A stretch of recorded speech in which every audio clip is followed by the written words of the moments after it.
In today's video, I'll explain how to use the Export License Exception STA, or Strategic Trade Authorization. It streamlines the process of exporting controlled items to certain low-risk destinations, but it comes with specific requirements that must be followed carefully to stay compliant. I'm Kari Crane, editor of Shipping Solutions' international trade blog Passages. I'll explain what you need to know, but before I get started, make sure you subscribe to this channel so you don't miss any of our basics of exporting videos.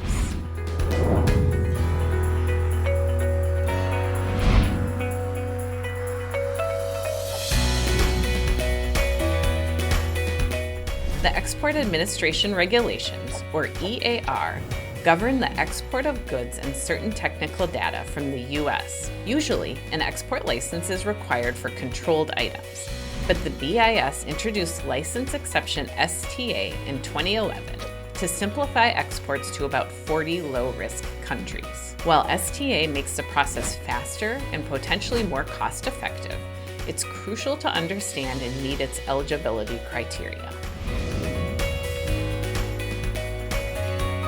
To use STA, start by identifying your product's Export Control Classification Number, or ECCN.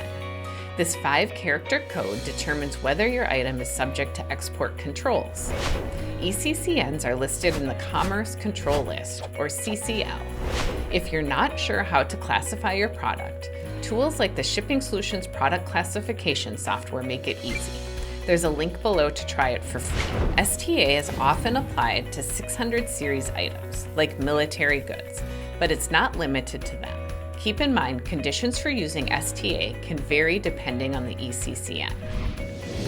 Next, look at the CCL to find the reasons your item is controlled. These reasons might include national security, nuclear non-proliferation, or chemical and biological weapons. The CCL will also tell you whether STA or other license exceptions apply. Again, technology can help here. Shipping Solutions export control software can quickly determine whether STA is an option for your product and its destination. The Bureau of Industry and Security, or BIS, offers a decision tree tool to confirm if your product qualifies for STA. You'll need your ECCN and control reasons handy to use this tool. It's a great resource to ensure you're on the right track. If your product is eligible for STA, you'll need to follow some key steps. Provide the ECCN to the consignee. Unlike other exceptions, STA requires that you share the ECCN with your recipient. Special notification. Inform the consignee in writing that the shipment falls under the STA exception. This can be done electronically or on paper. Consignee statement. Before shipping, obtain a written statement from the consignee confirming they understand the STA requirements and won't re-export the items to unauthorized destinations. File through AES. Every STA shipment, regardless of value, must be filed through the Automated Export System, or AES. STA isn't the only license exception available to exporters.